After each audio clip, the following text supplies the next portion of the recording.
Assalamualaikum warahmatullahi wabarakatuh. Terima kasih pada Bapak Ibu semua, Pak dosen. Kali ini saya akan mempresentasikan KB5 penerapan model pembelajaran.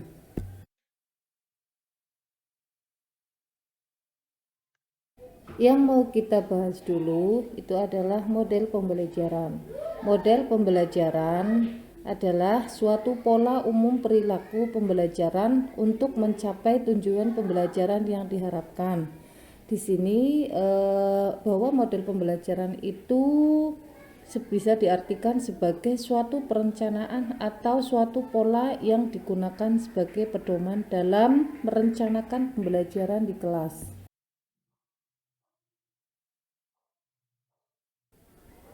Kurikulum 2013 menggunakan 3 model pembelajaran utama dalam Permendikbud nomor 103 tahun 2014 yang diharapkan dapat membentuk perilaku saintifik, perilaku sosial, serta mengembangkan rasa keingintahuan. Ketiga model itu: 1. Discovery atau inquiry learning, yaitu model pembelajaran melalui penyingkapan atau penemuan. Yang kedua, problem based learning, yaitu model pembelajaran berbasis masalah. Dan yang ketiga, project based learning, yaitu model pembelajaran berbasis project.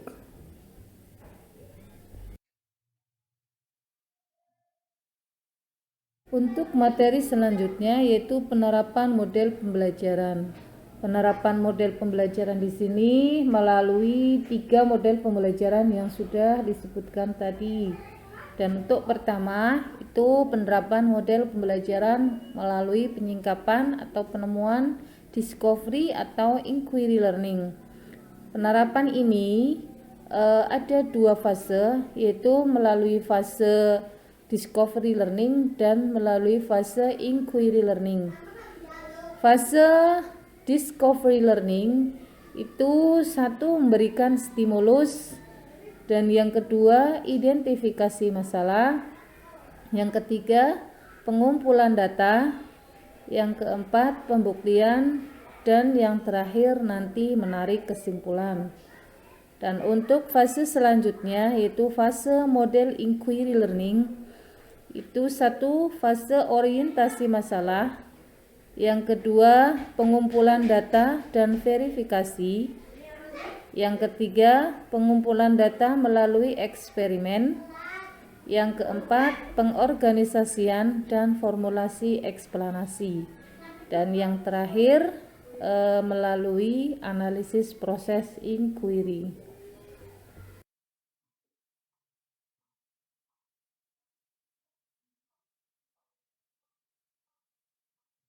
Untuk selanjutnya, penerapan model pembelajaran berbasis masalah atau problem based learning merupakan pembelajaran yang menggunakan berbagai kemampuan berpikir dari peserta didik secara individu maupun kelompok, serta lingkungan nyata untuk mengatasi permasalahan sehingga bermakna, relevan, dan kontekstual. Dari pembelajaran ini ada fasenya.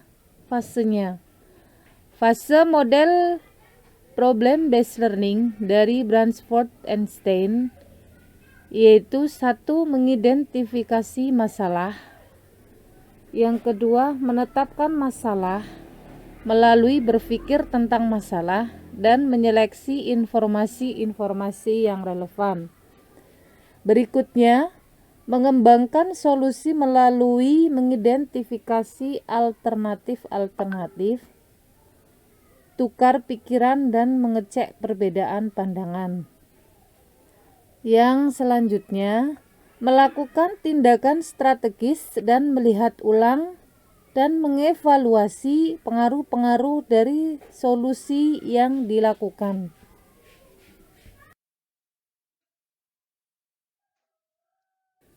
Penerapan model pembelajaran yang terakhir yaitu menggunakan model pembelajaran berbasis proyek atau project based learning merupakan pembelajaran dengan menggunakan proyek nyata dalam kehidupan yang didasarkan pada motivasi tinggi, pertanyaan menantang, tugas-tugas atau permasalahan dalam membentuk penguasaan kompetensi yang dilakukan secara kerjasama dalam upaya memecahkan masalah.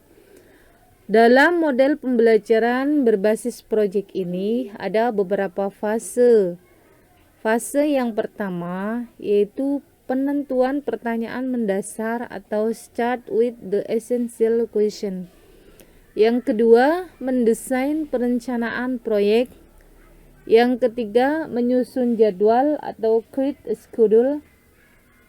Yang berikutnya, memonitor peserta didik dan kemajuan proyek. Monitor the student and the progress of the project.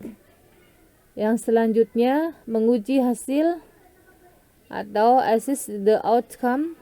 Dan yang terakhir, mengevaluasi pengalaman. Untuk selanjutnya, yaitu pemaduan sintak metode dari suatu model pembelajaran dengan proses berpikir ilmiah atau scientific. Pelaksanaan pembelajaran dengan proses berpikir ilmiah atau saintifik sebagaimana yang diterapkan pada kurikulum 2013 sebaiknya dipadukan secara sinkron dengan langkah atau tahapan kerja model pembelajaran. Proses pembelajaran yang mengacu pada proses berpikir ilmiah atau saintifik adalah sebagai berikut. 1. Mengamati merupakan kemampuan awal peserta dalam mengumpulkan informasi dengan tujuan untuk dapat mengidentifikasi masalah. Yang kedua, menanya bertujuan membentuk kemampuan siswa untuk dapat merumuskan masalah dan atau merumuskan hipotesis. Yang ketiga, mengumpulkan data.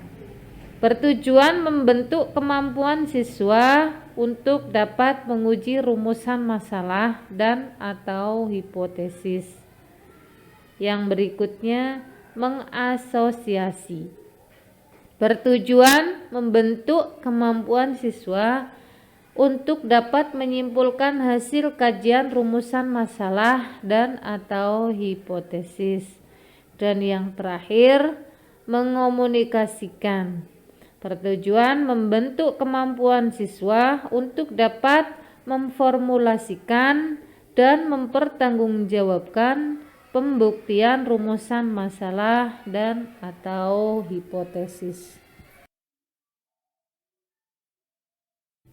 Demikian untuk materi dari penerapan model pembelajaran.